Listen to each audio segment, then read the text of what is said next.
ये कैप्सूल आपकी शायद तबीयत ठीक कर सकती है, आपकी बीमारी भगा सकती है, लेकिन कोई भी कैप्सूल आपको अमर नहीं बना सकती जब तक कि उस कैप्सूल का नाम टाइम कैप्सूल ना हो। नमस्कार, आदाब, सत श्री अकाल दोस्तों, मेरा नाम है रेहान और बहुत बहुत स्वागत है आपका डीएनपी के डिजिटल प्लेटफॉर्म पर। आज हम चर्चा करेंगे टाइम कैप्सूल के बारे में जो बन रही है राम मंदिर के नीचे। हालांकि अभी तक इसकी पुष्टि नहीं हुई है, लेकिन लोगों का यह मानना है कि इसको जमीन से 200 फीट नीचे दफनाया जाएगा। लेकिन लोगों का यह भी कहना है कि यह सिर्फ अफवाहें हैं। तो आइए चलकर देखते हैं एक रिपोर्ट जहां पे हम आपको बताएंगे कि आखिर टाइम कैप्सूल होती क्या है और क्या है टाइम कैप्सूल का इतिहास। अयोध्या में राम मंदिर के भूमि पूजन की तैयारी के बीच ये खबर है कि नींव के 200 फीट नीचे टाइम कैप्सूल डाला जाएगा। इस टाइम कैप्सूल में राम मंदिर के इतिहास, आंदोलन एवं संस्कृति का जिक्र होगा। हालांकि इस संबंध में श्री राम तीर्थ ट्रस्ट के सेक्रेटरी चंपत राय का कहना है कि नींव में टाइम कैप्सूल नहीं रखी जाएगी। जो भी खबरें चल रही है वो सत्य से परे है। अलग अलग स्रोत से समाचार आ रहा है कि 5 अगस्त को कोई टाइम कैप्सूल जमीन के नीचे रखा जाएगा। यह समाचार गलत है, मनगढ़ंत है। मैं सबसे आग्रह करूंगा कि राम जन्मभूमि तीर्थ क्षेत्र ट्रस्ट की ओर से जब कोई अधिकृत वक्तव्य जाए उसी को आप सही माने और इधर उधर जो बातें छपती हैं उस पर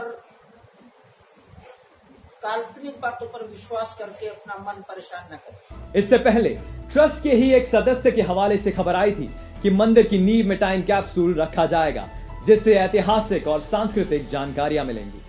हालांकि राम मंदिर में टाइम कैप्सूल वाली खबर का खंडन हो गया है, मगर यह देश में पहला अवसर नहीं है जब किसी स्थान पर टाइम कैप्सूल या कालपात्र डाला जाएगा। पूर्व प्रधानमंत्री श्रीमती इंदिरा गांधी ने 15 अगस्त 1973 को दिल्ली स्थित लाल किले के परिसर की जमीन में एक टाइम कैप्सूल गड़वाया था। यह वैक्यूम सील था जो तांबे और स्टील का बना था।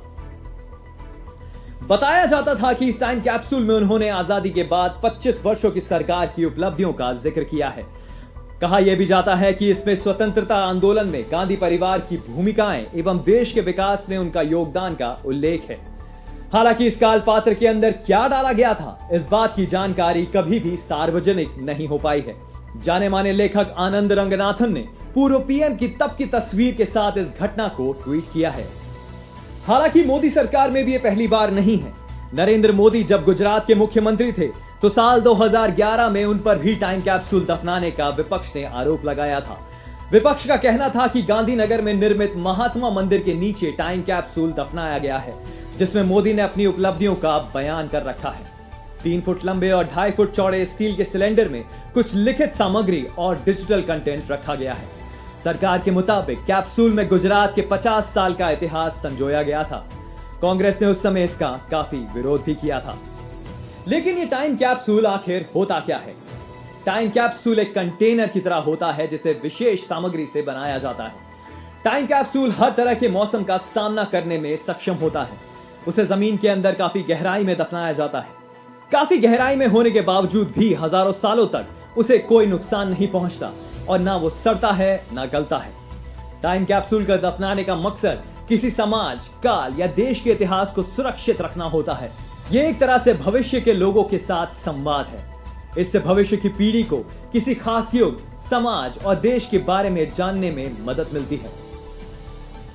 दोस्तों, टाइम कैप्सूल सिर्फ भारत में ही नहीं बल्कि पूरे विश्व भर में प्रचलित है और इसका इतिहास बहुत पुराना है। हाल ही में कुछ समय पहले 400 साल पुराना टाइम कैप्सूल यूरोप में पाया गया था और इसमें भी उसके इतिहास का जिक्र था। और न सिर्फ धरती पर बल्कि अंतरिक्ष पर भी टाइम कैप्सूल की स्थापना हो चुकी है।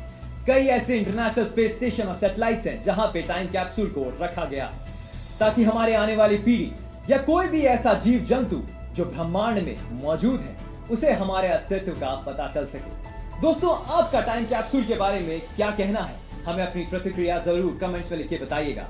और फिलहाल अगर आपने अभी तक हमारे YouTube चैनल को सब्सक्राइब नहीं किया है तो डीएनपी इंडिया को सब्सक्राइब जरूर कर लीजिए और इस बेल आइकन को भी जरूर दबाइएगा। मिलूंगा एक और नई खबर के साथ, तब तक के लिए मुझे दीजिए इजाजत। नमस्कार।